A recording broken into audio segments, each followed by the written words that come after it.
Perdoem qualquer excesso. Muito obrigado pela atenção. Agradeço, doutor Andrew. Paulo Gonet, eminente procurador da República, eu gostaria aqui de registrar o profundo respeito que tenho por Vossa Excelência e pela instituição que o senhor representa. Eminentes advogados que divido a tribuna da defesa, senhoras e senhores, serventuário da Justiça. Senhor presidente, inicialmente eu gostaria de fazer 2 registros. O primeiro é que é sempre uma honra e um privilégio usar a tribuna da defesa no Supremo Tribunal Federal. Eu advogo há 35 anos. E quero dizer a Vossa Excelências que toda vez que entro nesta casa, toda vez que vou ao gabinete de Vossa Excelências entregar os memoriais, é motivo de emoção. Eu fico nervoso. As mãos ficam frias, ministro Flávio Dino. E essas sensações tem uma explicação clara. É reverência, é respeito a Vossa Excelência. E o segundo registro que eu gostaria de fazer, eminente ministra Carmen Lúcia, é que esta defesa não ficará em silêncio diante dos ataques veementes, criminosos, feitos contra essa Corte e contra todos os integrantes do Supremo Tribunal Federal. Quero dizer a Vossa Excelência, eminente ministro Zanin, que eu vi na televisão assustado os atos de 8 de janeiro de 2023. E qualquer advogado e qualquer cidadão precisa deixar claro isso quando tiver a oportunidade de falar, principalmente nesta casa. Eu registro aqui, em nome desta defesa, a solidariedade de acordo, a solidariedade a todos os ministros dessa Corte, especialmente ao eminente relator, porque eu tenho longo respeito. Eu falo em nome de Walter de Souza Braga Neto, um homem que prestou 42 anos de serviços prestados ao Exército Brasileiro, sem qualquer mancha, sem qualquer mácula, sem qualquer apontamento na sua vida. É um homem de reputação ilibada. E eu quero dizer a Vossa Excelência, com o máximo respeito ao eminente Procurador-Geral da República, que a denúncia que foi apresentada contra o general não irá manchar a sua reputação.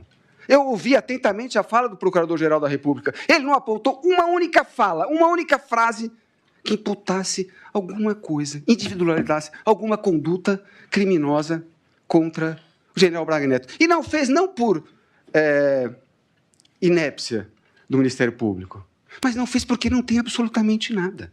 Eu quero dizer a Vossas Excelências que Braga Neto não teve qualquer participação, qualquer relação com os fatos de 8 de janeiro.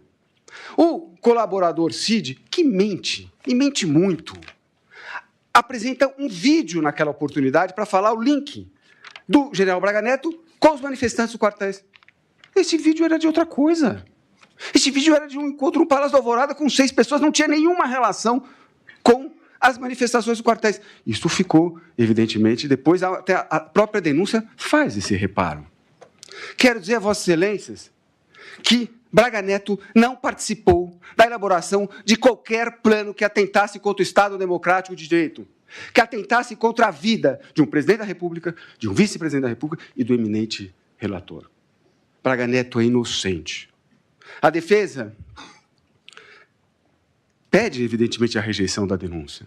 Mas, caso ela seja recebida hoje, nesta tarde, a defesa não tem dúvida que, durante a instrução criminal, com a oitiva das testemunhas de acusação, com as testemunhas de defesa e com os esclarecimentos de Braga Neto, porque, eminente ministro Flávio Dino, Vossa Excelência acha razoável que, num caso dessa magnitude, a polícia não queira ouvir, não quis ouvir o general Braga Neto, que o Ministério Público não quis ouvir o general Braga Neto? Não me parece razoável isso. Não me parece razoável. Parece que a polícia já tinha uma narrativa e pronto. Para que ouvir a defesa? Para que ouvir o general Braga Neto? E eu quero dizer a Vossa Excelência, corroborando até o que o meu querido amigo Celso Vilardi falou, a defesa não está na mesma situação que a acusação. A defesa está com os olhos cobertos. A defesa está com a sua atuação cerceada, ministro Flávio Dino. E esse cerceamento não foi praticado pelo eminente relator. Não foi. Isso precisa ser dito da tribuna. A forma pulverizada como a Polícia Federal comandou as investigações, eminente ministra Carmen Lúcia, ela despejou nesse processo mais de 115 mil páginas. Nós estamos falando com 2.000 gigabytes de documentos. Nós estamos falando, quando foi oferecida a denúncia, de 15 procedimentos relacionados com a peça exordial. Isso foi feito de maneira organizada? Evidentemente que não. Ela foi despejada de uma forma que a defesa não teve a menor condição de analisar o que foi produzido. Este caso, eminente presidente Zanin, nós temos os melhores momentos separados pela polícia, com a anuência do Ministério Público, mas não foi dado acesso à defesa para que ela também selecionasse os seus melhores momentos. Não, a defesa não precisa ter os melhores momentos. A polícia vai, despeja, é o documento dump, e a defesa não teve acesso. Eu não tive acesso, eminente ministro Flávio Dino, ao que foi apreendido na casa do general Braga Neto. Eu não sei o conteúdo do computador do general Braga Neto. Eu não tenho o telefone, o acesso às mensagens de telefone do general Braga Neto. Como é que eu posso exercer o direito de defesa, ministra Carmen Lúcia? Como é que eu posso mostrar a Vossa Excelência que mensagem X ou Y refuta o que foi dito na denúncia? Eu não tenho como. Não me parece razoável que essa defesa tivesse acesso ao conteúdo do celular. Não teve. A Operação Tempos Militares não tem o relatório do que foi apreendido com o meu cliente. Portanto, a defesa está, sim, sem o direito de poder selecionar os seus melhores momentos. E num caso dessa magnitude, que muitos dizem que é o julgamento mais importante do Supremo Tribunal Federal, não pode ter nenhuma mácula, não pode ter nenhuma mancha. A defesa tem que ter acesso a tudo. A Constituição diz isso. E uma última questão do cessamento de defesa, que nós mencionamos na nossa peça, é nós pedimos acesso integral ao procedimento da colaboração premiada na Procuradoria-Geral da República. O eminente relator entendeu que não era o caso de nós termos acesso, nós divergimos desse entendimento, respeitamos, mas divergimos, entendemos que a defesa tem que ter acesso a tudo. E a colaboração premiada do coronel Mauro Cid? Ela não pode ficar em pé. Ela não pode ficar em pé. Evidentemente que é por isso que o eminente advogado que usou a tribuna aqui para fazer a sua defesa não se alongou. Essa delação não fica em pé. Essa delação, ela não diz a verdade. Ela tem que ser anulada por 4 motivos. O primeiro, que é um acordo celebrado entre polícia e colaborador, sem anuência do Ministério Público.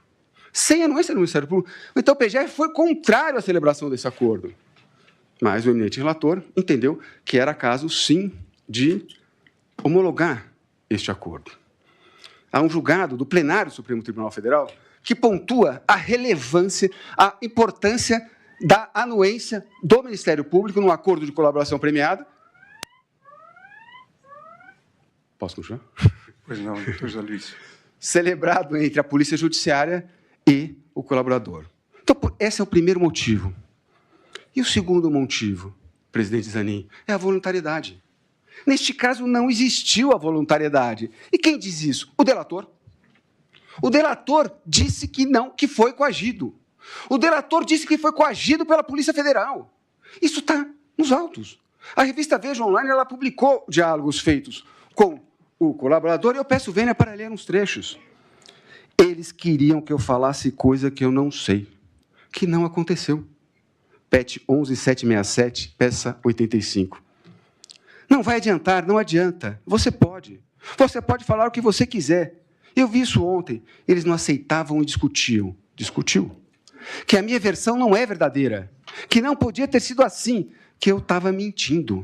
PET 11767, peça 86. Eu vou dizer, pelo que eu senti, eles já estão com a narrativa pronta deles. É só fechar. Eles querem o máximo possível de gente para confirmar a narrativa deles. É isso que eles querem. PET 11767, peça 88. Cadê a voluntariedade? Cadê a voluntariedade? Ele mentiu. Ele foi induzido pela Polícia Federal.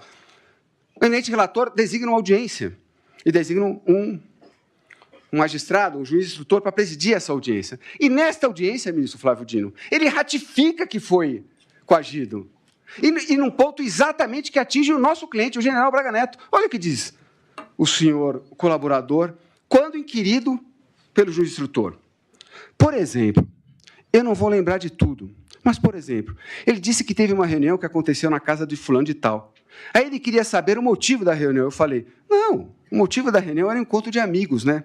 O fulano de tal estava na cidade e quis cumprimentar o general. Mauro Cid, ele prossegue nesse relato, dizendo que os policiais falavam para ele. Aí não, mas não pode ser só isso. Pô, mas peraí, não é possível que um general... E concluiu, ministro Flávio Dino. Então, eles tinham uma outra linha argumentativa, né? Do que eles estavam investigando. E a linha que eu estava trazendo na minha versão dos fatos era outra. PET 11767. Ou seja, a Polícia Federal queria que ele incriminasse quem? O meu cliente. Quem disse isso? O colaborador. Cadê a voluntariedade? Ao término dessa audiência, foi decretada de ofício a prisão do colaborador. Terceiro motivo, é mentiroso. Com perdão de expressão, é mentiroso. Prestou 9 depoimentos e não fala absolutamente nada do general Braga Neto. Quando estava com o risco de perder o seu acordo, aí sim, ele fala um detalhe, ministro Flávio Dino, que é simples, ministro Fux, é o financiamento do plano. Quer dizer que ele presta 9 depoimentos, esquece de falar um detalhe que me parece que é fundamental, que é a entrega do dinheiro, ministra Carmen Lúcia. E ele esqueceu de falar. Por que ele esqueceu? Porque ele é mentiroso. Ele mente.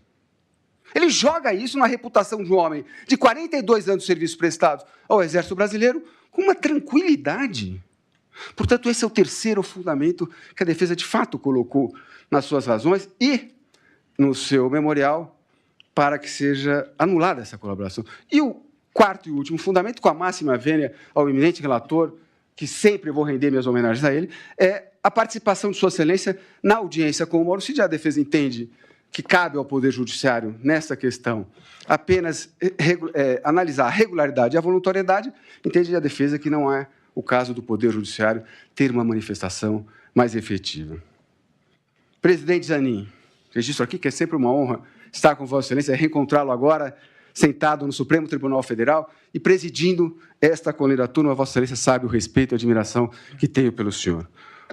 A defesa pede que seja reconhecida a nulidade do feito a partir do momento da nossa intimação pelo cerceamento de defesa, porque a defesa não teve a chance de ter o acesso ao material bruto, ela não teve a chance de apresentar os seus melhores momentos, como teve a acusação com a anuência do Ministério Público. A defesa pede, num segundo momento, a rejeição da peça exordial, porque ela é baseada, sim, no acordo de colaboração premiada viciado, com todas as questões que eu coloquei aqui, um acordo de colaboração premiada, com o máximo respeito, eminente ministra Carmen Lúcia, mentiroso.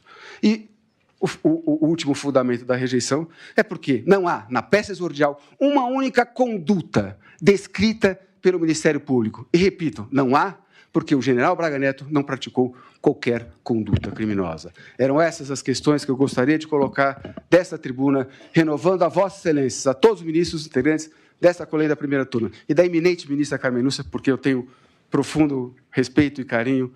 Mais uma vez, presidente, muito, muito obrigado pela atenção. Agradeço ao doutor José Luiz Mendes de Oliveira